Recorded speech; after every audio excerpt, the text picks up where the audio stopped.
All right, let's start this again.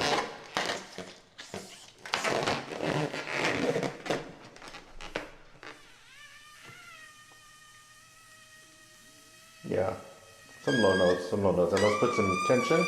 There's some tension. More tension. More tension, less tension. More air is coming out. Slower air is coming out.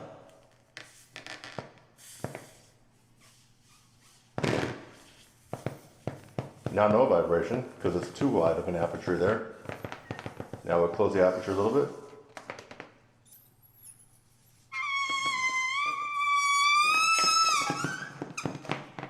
Tension. More tension, less tension.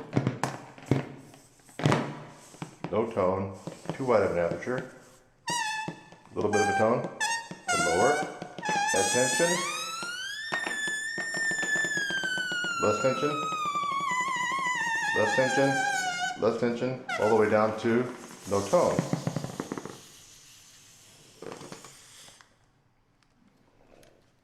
The number one reason you can't play high on any brass instrument, trumpet, trombone, French horn, baritone, euphonium, tuba, cornet, flugelhorn.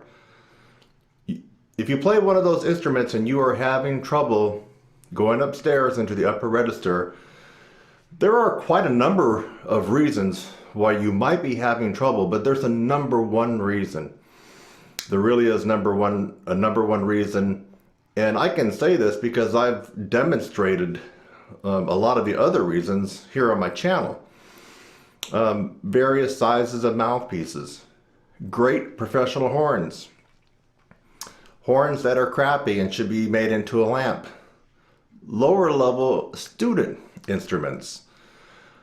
All these kinds of different things will add into whether or not you can climb upstairs on any brass instrument. Your own physiology, breathing and air. But let's get into the number one reason why you are having trouble trying to go upstairs. And the number one reason, drum roll, is muscle strength, lip strength, contraction, and tension. And I just demonstrated that in the balloon trick that you saw there. What did you see in the balloon trick? Well, let's go back and watch it one more time. All right, let's start this again.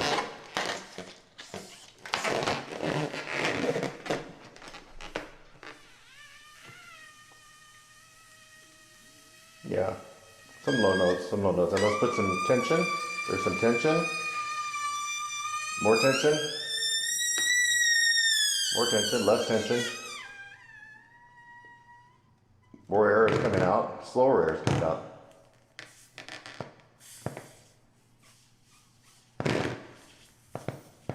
Now no vibration, because it's too wide of an aperture there.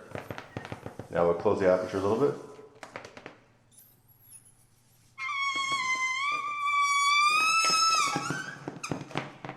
Tension. More tension, less tension. No tone, too wide of an aperture. A little bit of a tone, and lower. Add tension. Less tension. Less tension.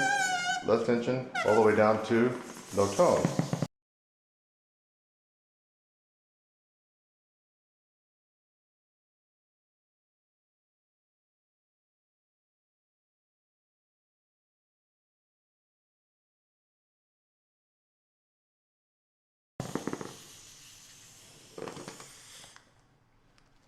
When I had the balloon and I manipulated the opening, which is the aperture of the balloon, and I made it more taut and added more tension and contraction and made a smaller aperture, you noticed that the pitch rose.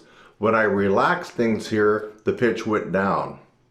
Regardless of the air, I mean, you saw the balloon was full of air and it got all the way down to almost no air. I was kind of pushing on it, but still, when there was a reduced amount of space for the air to come out, you heard that the pitch went up. When this got all relaxed and a lot looser, you heard the pitch go down. This is the number one reason you can't play high on your trumpet or any brass instrument, or maybe you can play a little bit high, but you're having some struggles. And probably a part two of this is that you're hearing erroneous advice from people that you probably trust. Band director, private teacher, famous brass players, all the way up to people that have had their nose in the book and got their DMA and their university professors. And then specialty celebrity famous trumpet players that can actually play very, very high. You're hearing some erroneous advice and you're being misinformed. These people have good intentions, but let's go through what you've been told. A lot of times you've been told, just work on your long tone, your long tones or pedal tones, work on your flexibility stuff, and make sure you are really breathing with an open throat. Don't close off the throat. Your mouth is open, your teeth are open, your jaw, a lot of warm, slow air coming out. Well, that could be good when you're playing in the staff and below the staff. I totally agree.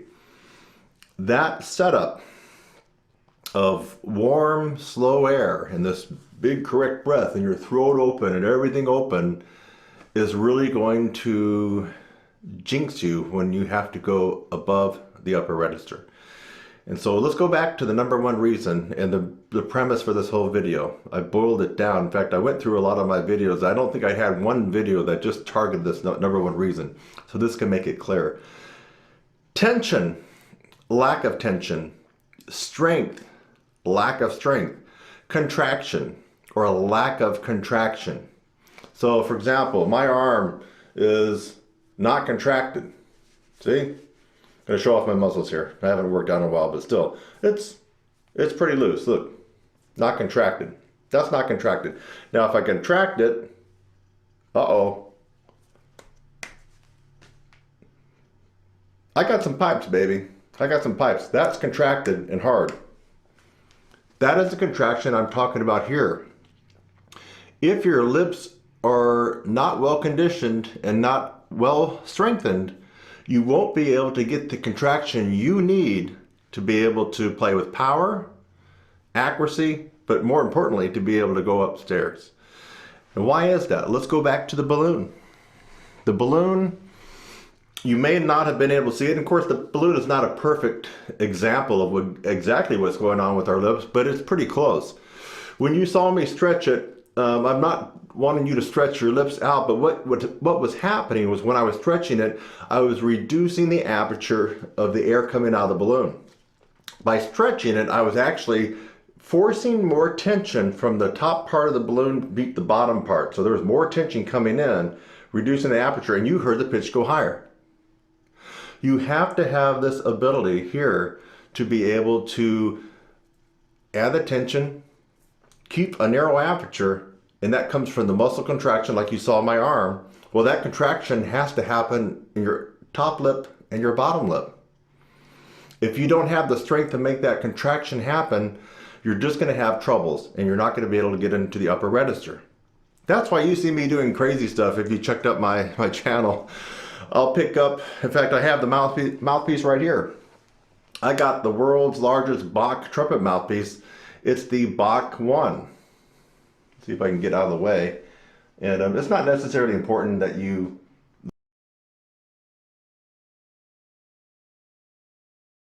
see the number on there. I'll turn it around just to see if it's going to come up. But just trust me, this is the world's largest Bach trumpet mouthpiece. It's the Bach 1, not 1A, not 1B, not 1C. This is a big, you can go swimming in this guy. It's very, very large. So yet I'm still able to get some higher notes on it that most people can't get on their shallow mouthpiece. So why is that? It's not that I'm special, but I'm employing a certain contraction from the top lip and the bottom lip. You can do it too. You don't have to be over 30 like I am. You don't have to be over 90 like Doc Severinsen is. And you don't have to be some famous prodigy that's 18 years old over in the Ukraine, for example. I mean, you yourself can do this, whether you're 12 years old and you've only been playing for a year or two, or whether you're a comeback player or you're an old timer or anything in between, whether you're a beginner, intermediate, advanced, pro, or superstar trumpet player. You can employ this pedagogy of upper register that I'm talking about today. And so, how are you going to do that? You have to strengthen the lips, and that's where a lot of people seem to have the problem. So they're hearing, let's go back to what I mentioned at the beginning of the video. You're hearing advice from people that you trust.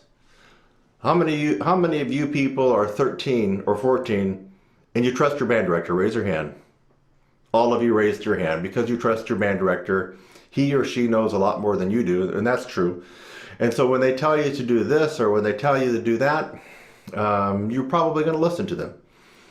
How many of you have a private trumpet, trombone, tuba, or whatever teacher? Yeah, you do? Okay, so you trust them. They're telling you how to do this and you're going to do it. But is it working? It probably is not working for what we're talking about in this video today. Upper register, high range, high notes, expanding way upstairs above the staff. It may or may not be working. And then you get on YouTube and you watch very famous trumpet players and trombone players, French horn, baritone, euphonium, tuba players, cornet players, flugel players, everybody. These are famous people. Typically they're older, but they're telling you this and that about how to play higher. And, well, maybe they're telling you something that's good and maybe not. For example, anybody that's telling you just to completely relax and you're going to be able to play higher is, number one, very, very misinformed, or number two, a prodigy or a natural talent. There's one person I'm thinking in particular that had some very famous interactions with a celebrity trumpet player back in the 70s. And his whole thing is no tension at all.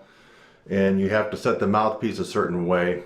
And if you do, you're going to get this amazing upper register. That just simply is not true. For that particular person, it is true. Let me give you another example. Maynard Ferguson. Are you aware that Maynard Ferguson was playing professional lead trumpet in a big band when he was 14 years of age? Let that sink in. Let it sink in. Here's a kid that's 14 years of age, 8th or 9th grade, and at night his parents are taking him to play lead trumpet with a pro big band in downtown Montreal. I mean, think about that. That same trumpet player later, when he got older, talked about air. In fact, he lived in India for 3 years and got into yoga breathing and all this. He talked about air being the main reason, and that everything here should be relaxed. And that when you go to play higher, you lean back and you bend your knees. No, sorry, Maynard. That's not going to work. It didn't work for Maynard's son, Bentley, either. And Maynard's son, Bentley, eventually took this guy, threw it away, and I guess he started, you know, boom, boom, boom, boom. He started playing bass. So it didn't work for Maynard's own son, Bentley. And I don't know about his daughters if they tried to play any brass instruments, but we already know that it didn't work for them. Because do you hear about any of them playing like Maynard on any brass instrument? No. And there's no evidence that they can do that. So it worked for Maynard. And you have to think, why did it work for Maynard? Because Maynard was a natural talent. He still remains the best trumpet player of all time. No one has beaten him all around. He's just the natural. He could have, if he only done classical, we would be talking about him being so much better than Wynton, maybe a little bit better than Maurice Andre, He would kill Alan Mazzuti. Anybody that you can think of that's good, Maynard would have absolutely annihilated them if he had chose only classical. He chose commercial and jazz, and so that's how we think of him. But as a pure trumpet player, he is unbeaten. And you have to think about this. When he was 14, how many years did he practice? Hello? How many years did he practice high range stuff? Long tones, lip slurs, going high. I mean, how many years could he have practiced to gain the acumen that he did? Not many years. He's 14. When did he start practicing? He started messing around when he was, what, 8 or 9? And I mean, come on, think about it. He didn't have many years to go from 0 to 100. That's a natural talent and happened to be the best trumpet player of all time right there. That's why he was playing lead trumpet at 14 years of age and probably outdoing people like myself now at my level. I mean, this guy is amazing. You can't listen to his advice because he is a one-of-a-kind type of individual. So whose advice are you going to listen to? Well, you're watching this video, you're going to listen to my advice because I've been around the block. You know, I'm not 19 years. You know, I'm not a kid that's just messing around in college. You know, I've been around the block. This ain't my first rodeo. And I've focused on brass pedagogy with a micro focus on trumpet and upper register. And I've done that for years. And I've looked at a lot of different people, and then I've experimented on myself, also students way back when. And I pretty much know what I'm talking about. You have to have the tension of upper and lower lip to create a narrow aperture so it will withstand all the pressurized air coming out, and it will maintain the narrowness of the hole there to allow the air to be sped up, and so you can play higher. Everything else is going to help you out. So working on your air, yes, that's going to help you. Working on your tone, of course, that's going to help you. Working on flow studies, that's going to help you. Being in good physical condition, that's going to help you. Getting the world's best trumpet. Maybe if you're rich, spend $30,000 on a Monet trumpet. That's going to help you. Maybe you're going to spend $500 on a custom mouthpiece. That's going to help you. Get with the world's greatest private teachers and celebrity trumpet teachers, yes, or trombone or whatever instrument that you play that's a brass instrument, that's going to help you. Go to Juilliard, right? Go to Berklee School of Music, go to Eastman, go to the best schools in the world, and that's going to help you. But what all those won't do, they are not a substitute, and they will not take the place of developing the muscle contraction in your embouchure and your lips and able to contain a narrow aperture for the air to be sped up fast. The fast air. Don't let anybody fool around with messing with your head that like too much air allows you to play higher and doesn't help you to allows you to play louder or allows you to play higher, or they say fast air has nothing to do with playing higher. That's just physically and scientifically not correct. Faster air, and you can substitute another medium. What if you substituted water? Fast water can be almost extremely violent, like in a pressure washer. If you get a high-powered, heavy-duty pressure washer from Home Depot, I mean, they tell you to be careful, wear gloves, because the water comes so fast, it can inject you with water and get air and water bubbles into your bloodstream and probably could, you know, kill you. So, and if you've used a pressure washer before, you've seen the power that it has to strip off rust and paint and everything else. That water and the air, we can go back and forth. The pressurized water is coming out with such a force because the aperture of the nozzle for the pressure washer is maintained. It's not being widened because of lack of strength, and that's because we're talking about an inanimate object. That's why you have such a focus, and the water is coming out with such a fast focus. It's able to be quite devastating on whatever you use that pressure water on. The same thing with air. Let's go back to air. If you are able to contain the aperture, just like the nozzle on a pressure washer, you are able to contain fast air. Don't let anybody talk about saying more air is going to help you in the upper register. More air will not help you. I've demonstrated that you can play high without any air. Let me do it one more time. Let me point my horn away from, I got my Neumann TLM 103 and it's very sensitive, and I got to point it the other direction because I have the gain cranked up. But let me go this way. Hopefully it won't clip on us. But I'm going to let all my air out, and I'm going to play higher than probably you can play. So this is going to prove the point that all this extra more air, this yoga air and all this filling up is bogus. It's someone that's misinformed or someone that's a natural talent that really is not able to tell you how they are able to play so great themselves. It's the tension and the strength and the contraction of your embouchure and your top and bottom lip, maintaining a very small, narrow hole where the air is going to be coming out. That is how you can play higher, and that's the number one reason you're not able to climb upstairs on any brass instrument. From tuba all the way up to trumpet, to piccolo trumpet, to E-flat cornet. It is the number one reason. There is no other reason that trumps this as to why you can't play. There are other reasons, but this is the number one reason. Now let me exhaust all my air, and I'm gonna let you watch this. I'm gonna make it uncut, which means there might be some bobbling and some spias and some, it's not gonna be perfect, but I'm just gonna show you. Okay, I'm gonna take a big breath, I'm gonna let the air out, and then I'm gonna play. You'll see that I'm not taking any air in.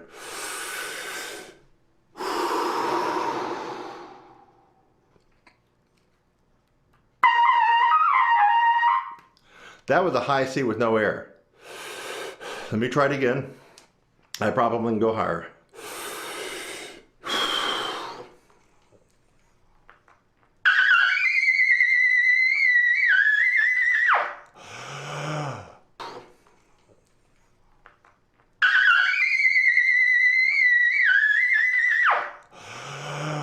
It might not be the best sound, but it proved a point. This is the worst you could possibly play for any brass instrument with no air. No air. Yet this has to be turning on the light bulb in your head, and you have to be thinking, how in the hell could he exhaust all his air and get the high C and then get the double C? How?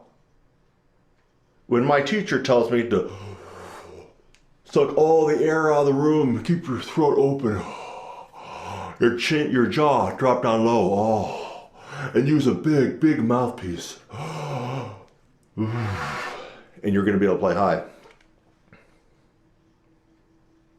They're just regurgitating maybe what their teacher told them, maybe what their DMA doctorate told them, maybe what they have heard before, or they are a natural talent that can play amazingly and they really don't know why, and they're just pulling stuff out of the air of what they heard that probably they think might be true. It's not.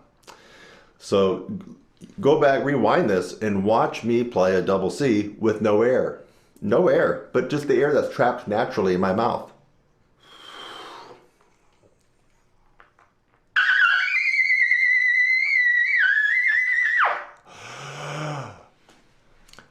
All right, now you know the number one reason you can't play high on your instrument: trumpet, trombone, French horn, baritone, euphonium, tuba, E-flat cornet, piccolo, trumpet, flugel, alto horn, whatever brass instrument that you play on. If you are having trouble trying to go upstairs, you now know the number one reason. Think back to my arm.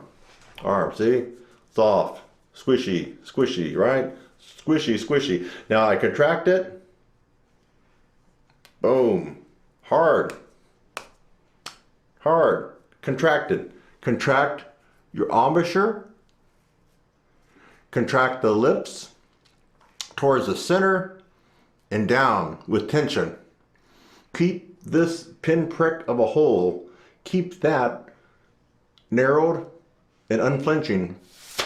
And the air that comes out compressed and fast will allow you to skyrocket on any brass instrument. I hope you found this video of value.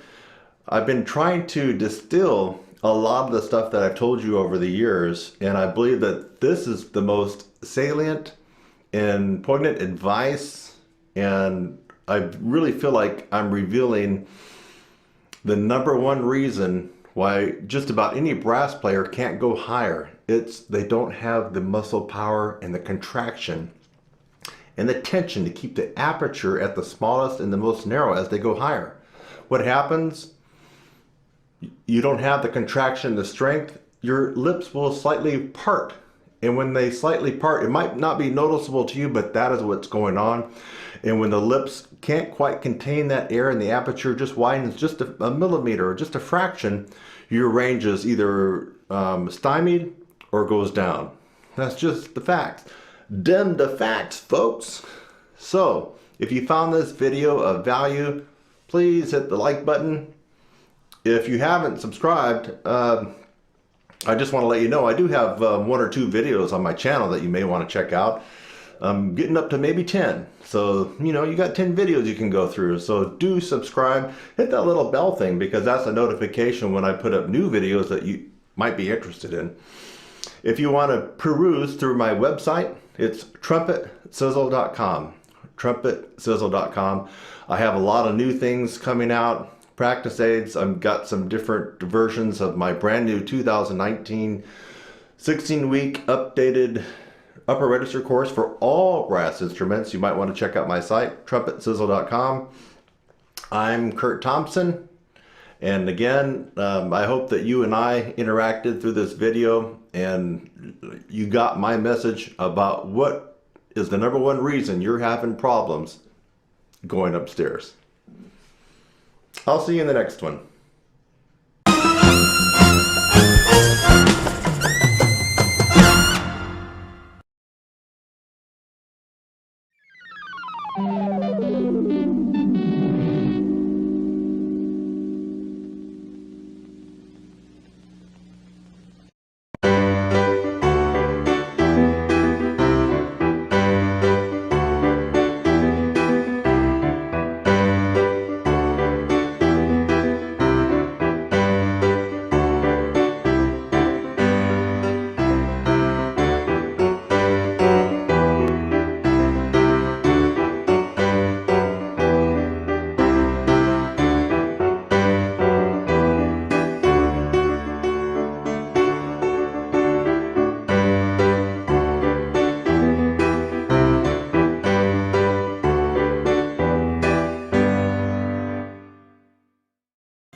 The Andre Baroque, folks. I've developed it. You're going to benefit from it.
Happy New Year, almost.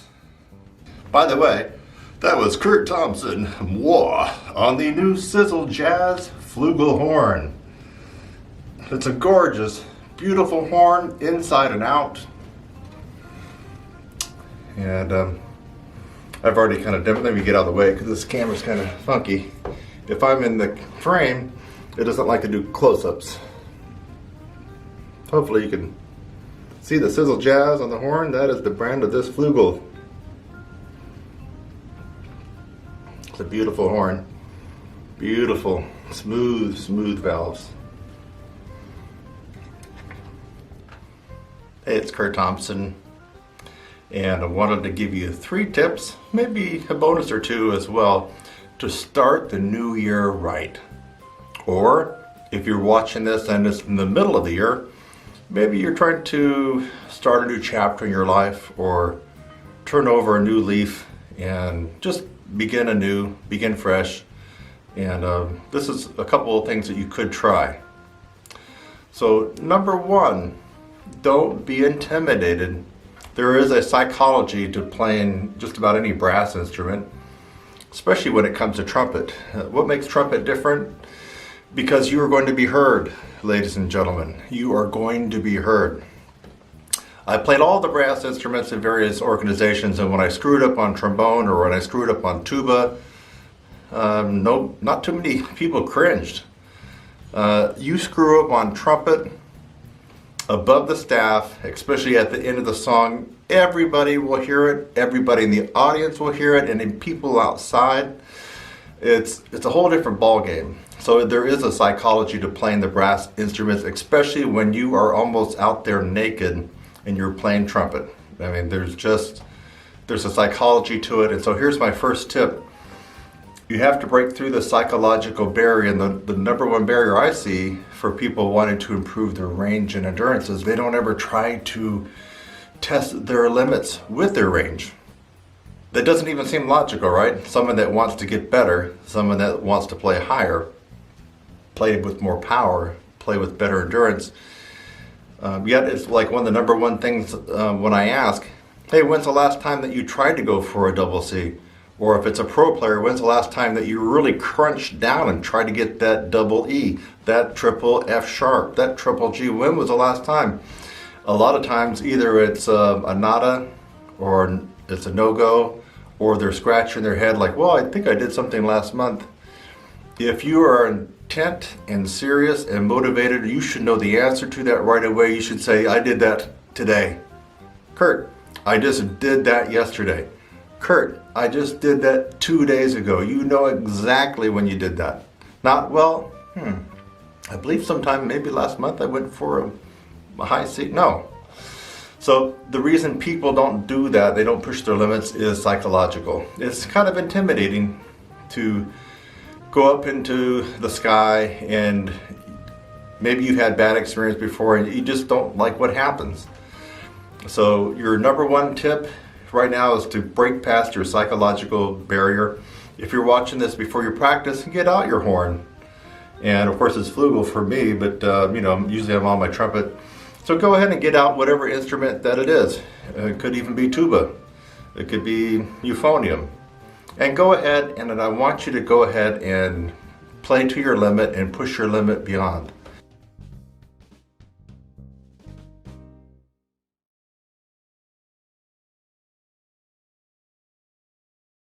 So if you're on euphonium and you can always get up to E flat and F, but after that it gets really, really intimidating and you don't try to push it, I want you to go for the G, euphonium players. I want you to go for the A, okay? Trumpet players, if you get above the staff and you're good with high C and D and E flat and E, but doggone it, you don't want to go for that F because you know what happens. There's some pain involved. It doesn't sound good. Maybe it doesn't come out. Or maybe you don't want to go for the F sharp, or maybe you don't want to go for that double G. Or whatever the case is. I mean, you could be higher or lower. You have to push yourself beyond your limits. And I would recommend at least once a week. Now, I don't know who you are. I don't know if you're a sixth grader, or if you're a 60-year-old professional trumpet player, bone player, or whatever. At least once a week, get a little tough and say, okay, today's the day. I haven't tried to get, let's just say, I haven't tried to get a trombone players. I haven't tried to get that way on up above where Tommy Dorsey got, and I'm getting sentimental over you. You know the one I'm talking about, way on up there. Let today be the day. You're in your own practice room. No one's watching you. Break that psychological barrier and try it, okay? Work your way up and just try to push yourself beyond that limit. That is tip number one. Everybody can do that.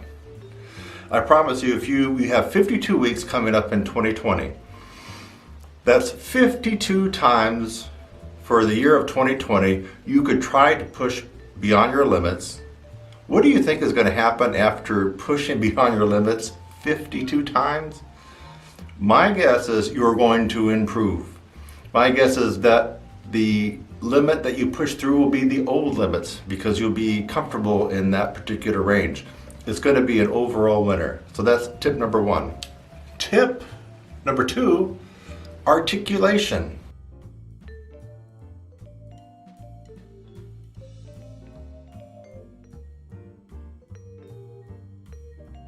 Articulation. Try adding in 5 or 10 minutes, at least every other day, of some extra articulation. Quarter note equals 120. Bum, bum, ba-dum, bum, bum. That's about 120, right? So, if you can't do that, put down where you're at. Are you at 116? Are you at 108? Are you at 92?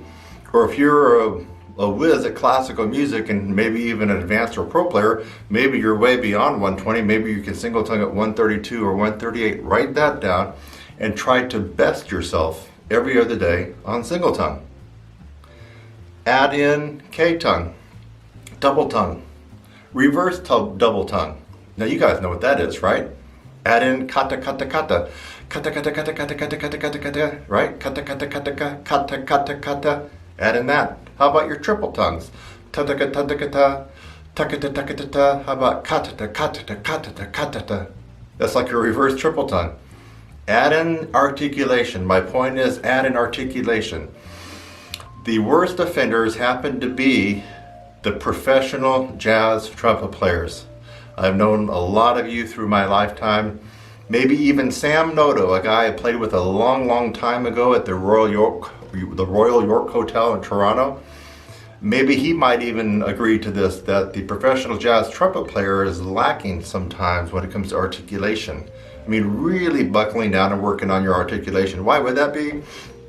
Well, come on, enjoy spring, Brownie speaks, and then all the other jazz standards, you know, all the things you are, and on and on and on, Green Dolphin Street, you're not really doing lots of triple tongue and double tongue, you know, and those type of songs for the jazz trumpeter.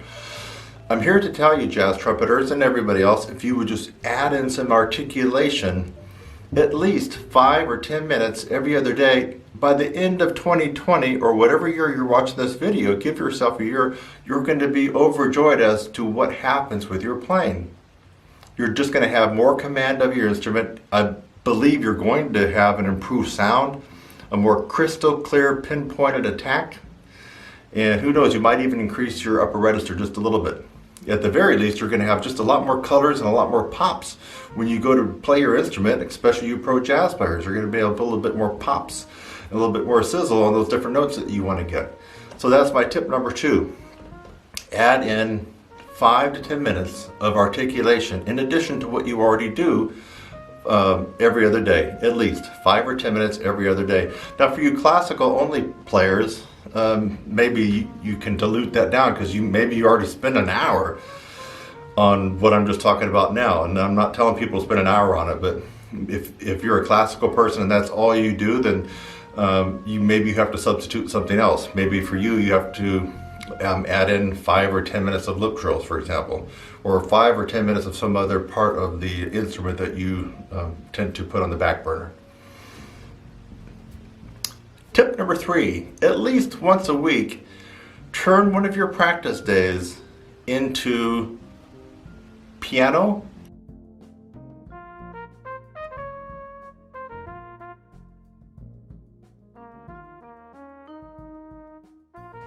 or pianissimo for everything. You're not going to be doing a concert, you're not going to be going to a jam. You want this day to be a day where you don't have any other distractions and you can just play your normal stuff, whether you practice an hour a day or 3 hours a day. Turn everything into piano or pianissimo. That means when you're doing your range study and you're supposed to be powering out,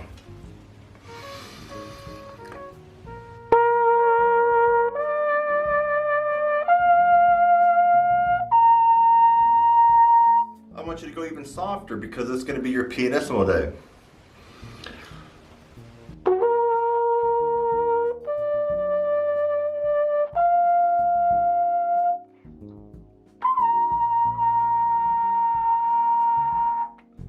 Now, too bad you couldn't be in the room with me, because that was probably 2 Ps, maybe almost 3 Ps for a high concert B flat, a high C. So make one day per week. That's going to give you 52 times between now and the end of 2020, or whatever year you're watching this, 52 times of really helping your chops vibrate better, better flexibility, and getting that response coming in. You need that. We brass players need that response to happen. I promise you, if you do this 52 times over the next year, you are going to want to come shake my hand. Thank you, Kurt. Wow. Thank you. And you can do it, and you're not adding any extra time to your practice regimen, right? You are taking what you normally would already do. You're already going to practice this particular set, for example, on a Saturday. Maybe you're practicing 2 hours on a Saturday and you don't have anything else going on. So I'm not asking you to add anything. You already are practicing. I'm saying I want you to turn down the volume. Turn it all the way down to piano. You can barely hear me. You're on piano, maybe pianissimo. You're going to keep your practice about that soft all the time, very soft. Okay, and then the next day you can turn it back up to normal, how you would normally practice. So there you have 3 tips. What are they?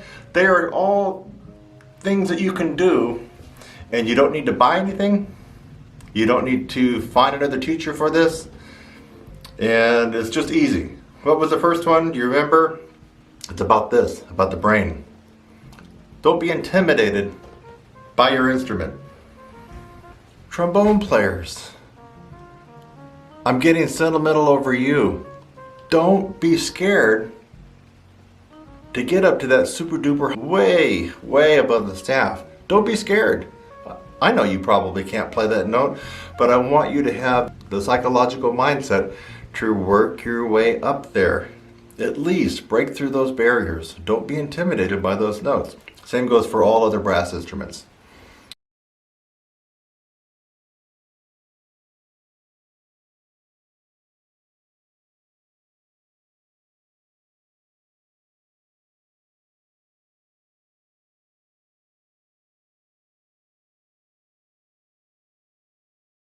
What was tip number 2? Articulation. Add in 5 or 10 minutes of articulation at least every other day. At least every other day. I promise you, by the end of the year, you are going to thank me. You're going to be a much better player. You're going to feel better. Probably will have increased your range a little bit. You're just going to be an overall better player. Especially the people who tend to really need this, the pro jazz trumpet player. Pro jazz trombone players might need it, but they tend to do a lot of articulation with their doodle tongue.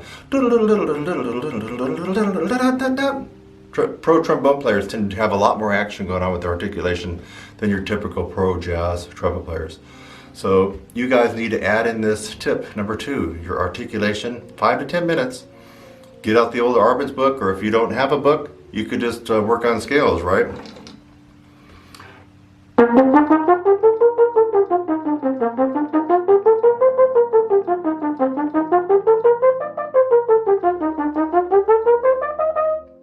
On and on and on. Add an extra 5 or 10 minutes of that every day.